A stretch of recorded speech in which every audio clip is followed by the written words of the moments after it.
So ayun, okay, KGX, kumusta kayong lahat? Honest review, no? Honest opinion. Ang dami kasi nagtatanong, no? Okay pa bang humabol sa hamster combat? Okay? So, pero bago ang lahat, check muna natin to kasi dami nagtatanong sa atin, no? May isa. May isa pala nagtanong sa atin about dun sa hinuhulaan daw natin yung support and resistance natin. Mga idol, sabi ko nga sa inyo, yung paggawa natin ng support and resistance, lagi nyo tatandaan, no? Sarili-sarili tayong diskarte. Okay, may sarili-sarili tayong pattern na sinusunod at kung ano yung pattern na nakikita nyo na pumapaldo kayo or tumatama, ako, yun yung ginagawa ko, yun yung sinusunod ko. So far, kung mapapansin nyo, itong mga ginuhitan natin is nanggaling yan dun sa malayong lugar, no? And then tayo, tinitingnan natin yan pataas. So, tinitingnan ko saan ba lumipad si BTC, no? Ito yung area na to, no? Ito yung mataas na pinaka inabot ni BTC, yung 73, itong area na to. And then dito yung pinaka resistance natin sa area na yan. Kaya lang, kung mapapansin natin, tinitingnan ko saan ba ang drop position? Saan ba unang nag-drop to? Tapos yun yung mga sinusundan kong pattern, doon ako gumagawa ng guhit. Katulad nito, for example, ito. Dito sa area na to, mapapansin natin, dito siya nagsimula mag-drop. Ayan. So ngayon, hinahanap natin lahat yan.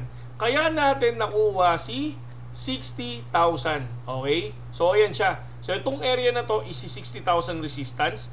At yung area na to ay si 58.5 mga lodi. Ayan. Okay? So ayan yun. Kaya ako nagkaroon ng support na 58,500. Ganun din si 56,600 dahil si 56,600, ito yung time na bumagsak si BTC nung nakaraan. At dito na-reject sa 56,600. At yan yung support natin na si 56,600 na kung saan syempre hahanapin natin siya. Ay yan yung gagawin kong support. Di ba? And then bumagsak siya hanggang dulo. Kung mapapansin nyo, nandito sa area na to, ito yung isa na nakita natin before na si 54,359, yung pinaka-support na nakita natin na pwedeng kunin na pinakamababa. Kaya guhit yan dyan sa area na yan, mga lodi, no? So, dahil hindi pa nabi-break yung area na yan, mga lods. Okay? So, kung papansin naman natin, si 58,500, dyan siya nag-start umangat. So, kung mapansin nyo, rejected dito. Saktong-sakto yung linyahan dito sa area na to. And then, after nyan, ayan na siya. Lumipad siya. Tapos, tingnan nyo si 60, ha? Kung mapapansin nyo si 60, saktong-sakto yung linya niya, dyan nagkakaroon ng pinaka-resistance. Ayan, yung area na yan, 3 beses siya na-reject and then biglang lumipad. Ayan na, dumire-diretso na. And then gumuhit ulit tayo dito sa area na to, na kung saan, kaya tayo maraming guhit, di ba? Ang iniiwasan ng grupo, ang iniiwasan ko is ma-liquidate tayo. Ayokong gumawa ng guhit na 2 lang. Ayokong gumawa ng ganon. Kaya marami akong guhit kasi kilala nyo ako. Kapag nag-trade ako, 20% or 25% nagtitake profit ako. Alam niyo yun, mga lodi.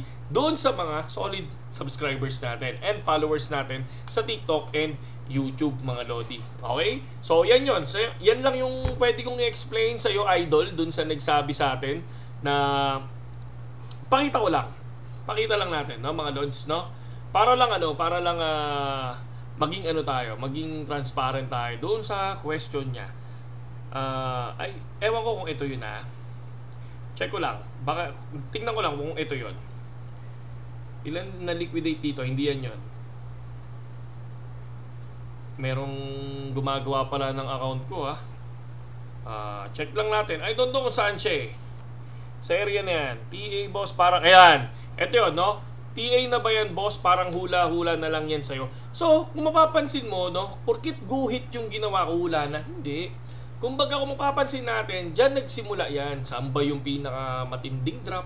Saan ba yung pinaka-na-reject? Diba? So yun. Okay? So yun lang yung pinaka-explain ko sa'yo para at least kahit papaano. Mas okay yun, So ang ginagawa niya, so ang gusto ko lang makita doon, at least hindi ka naniniwala kaagad. Yun lang yung pagkakaintindi ko nun. Diba? So kung meron kang idea, share mo sa amin or gawin mo sa sarili mo. Diba? So yun lang yun. Ako, nag-share lang ako pero hindi ko naman sinasabi sumunod kayo dyan, di ba? Hindi naman natin sinasabing sumunod kayo dyan, mga lodi, no? Pero ang dami nagpi-PM, paldo sila. So, yun lang yun. Ganun nga simple.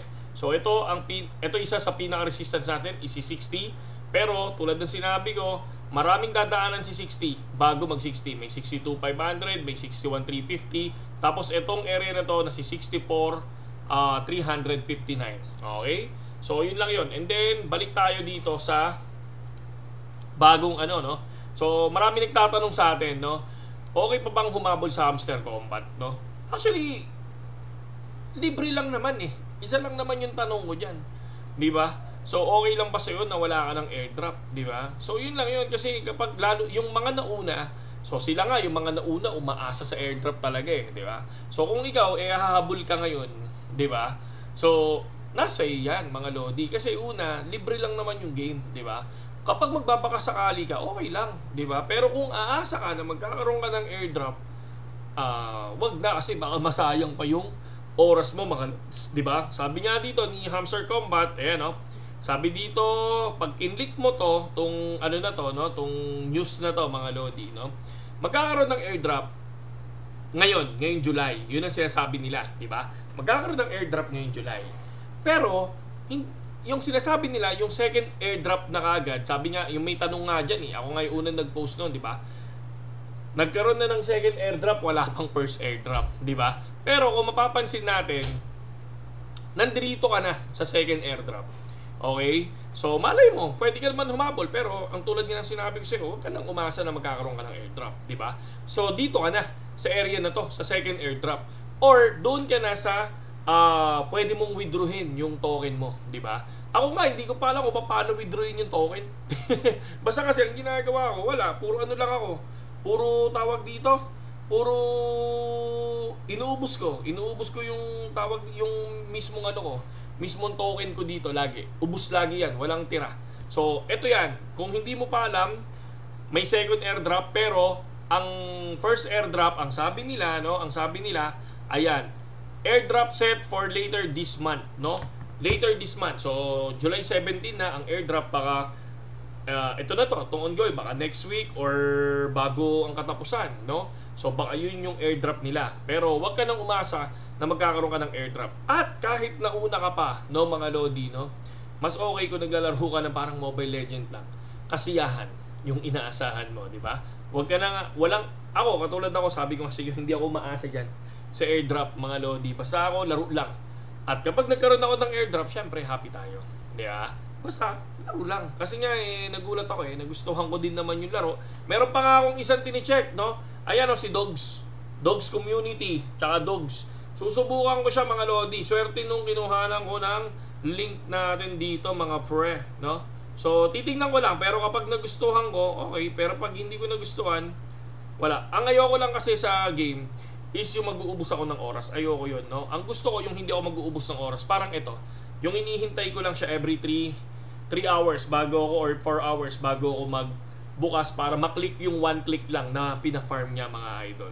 So ayan yun, ito yung isa, si Dogs. Ito pa nga simula pa lang ako kasi tinitingnan ko kung okay siya, di ba? So yun lang sa ngayon, yun lang yung payo ko sa iyo. Basta ang importante, huwag kang umasa and i-enjoy mo yung game kasi libre naman.